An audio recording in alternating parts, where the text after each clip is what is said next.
In Buddhism, there's a profound concept known as the One Path of Non-Duality, rooted in the teachings of dependent origination and emptiness. Simply put, non-duality means oneness. This oneness is the emptiness inherent in all things, where everything is interconnected and inseparable.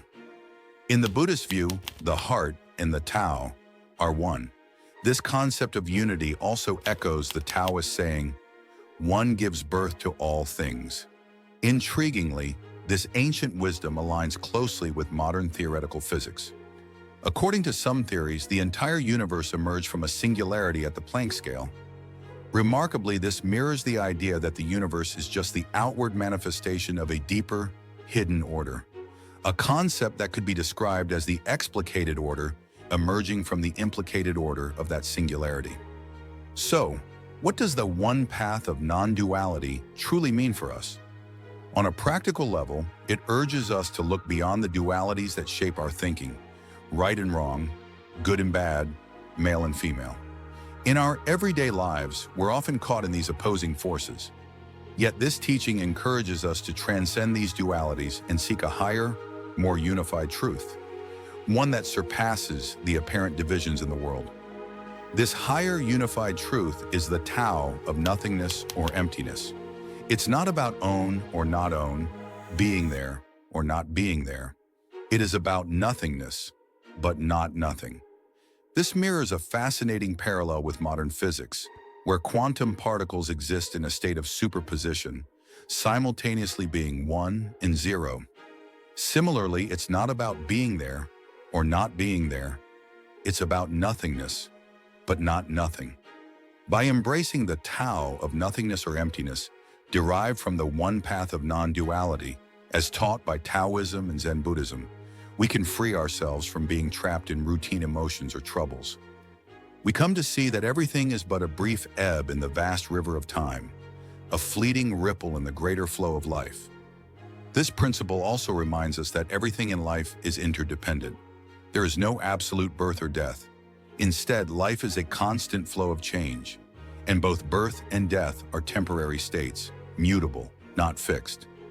Once again, this parallels modern physics, where quantum particles exist in a state of superposition, simultaneously being one and zero. It suggests that opposites, far from being separate, are actually part of a deeper, more unified reality. At the heart of the one path of non-duality lies a deeper understanding. All things are connected, and by seeing the world in this way, we can transcend dualistic thinking and find a deeper peace and wisdom.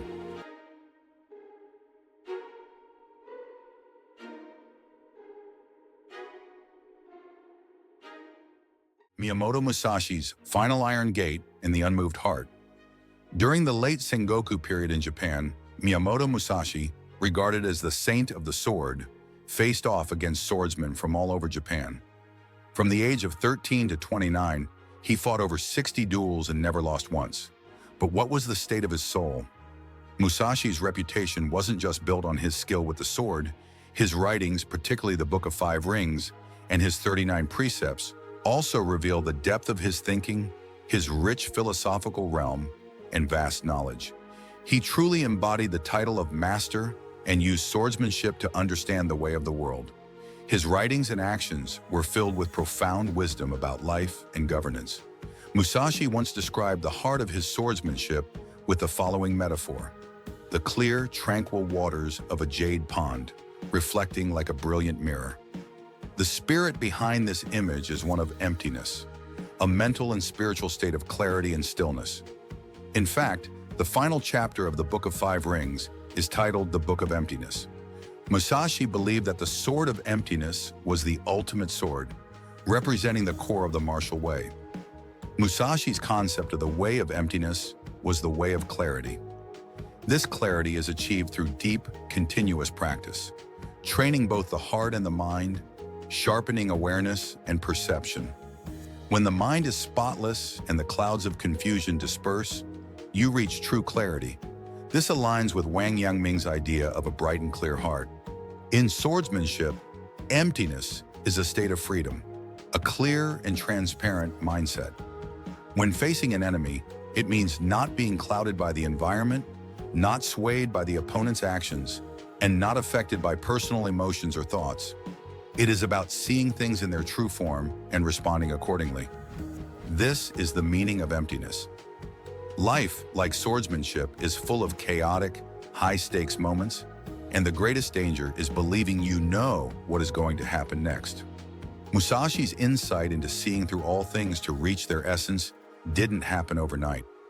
Around the age of 30, after experiencing the realm of Marume Zangetsu and his teachings on the sword of all living beings, Musashi devoted himself relentlessly to exploring the deeper way of life, striving to connect with the source of existence.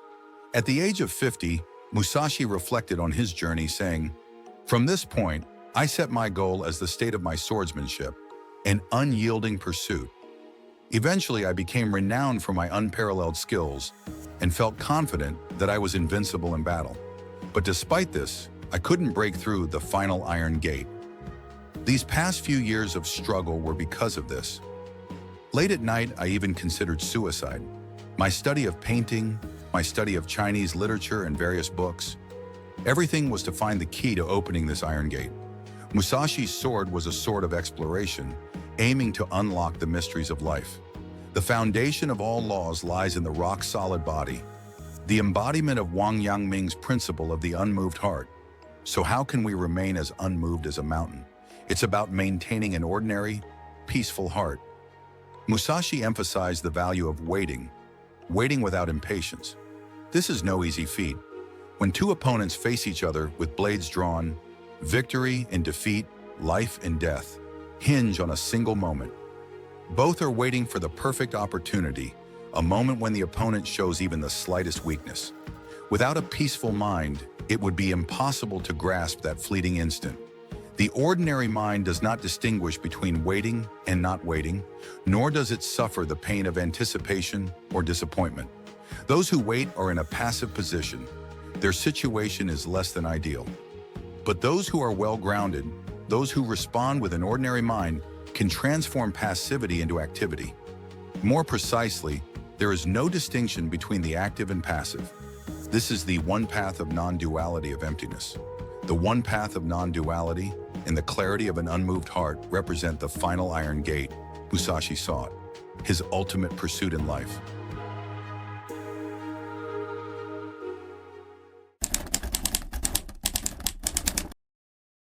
Spring brings blossoms, autumn the moon, summer brings cool breezes, winter the snow. If your heart is free from worldly concerns, every season is a beautiful time to live. 春有百花，秋有月，夏有凉风，冬有雪。若无闲事挂心头，便是人间好世界。This verse was written by Master Huikai, a Zen monk of the Southern Song dynasty.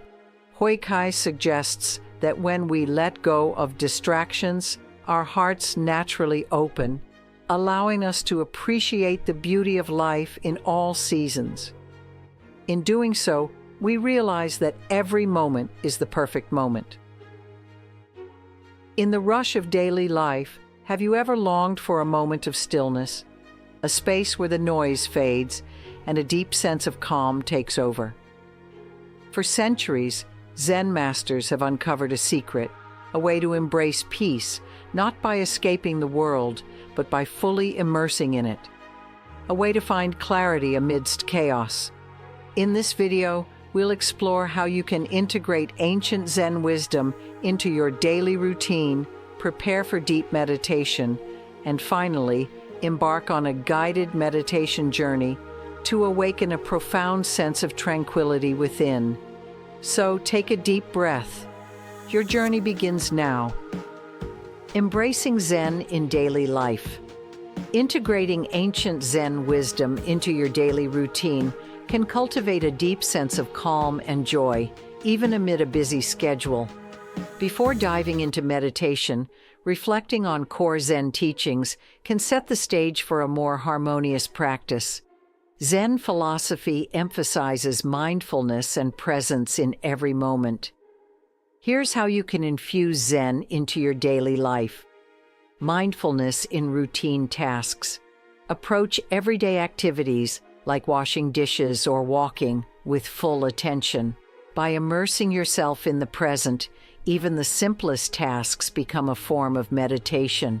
Acceptance of impermanence.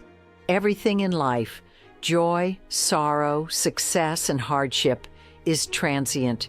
Embracing this truth reduces anxiety and deepens appreciation for each moment. Non-attachment. Let go of rigid expectations and material desires. True freedom comes not from what we own, but from our ability to remain at peace, regardless of external circumstances. By integrating these teachings, mindfulness, acceptance, and non-attachment, you create space for tranquility, even in the midst of chaos. Preparing for deep meditation, a step-by-step guide. A meaningful meditation practice requires patience, consistency, and intention. Follow this structured approach to deepen your journey. Create a sacred space. Designate a quiet, uncluttered area for meditation. A dedicated environment signals your mind to shift into a state of calm. Find a comfortable posture. Sit on a cushion or chair with a straight yet relaxed spine. Physical comfort helps maintain focus without distraction. Focus on your breath. Gently anchor your awareness to the natural rhythm of your breathing.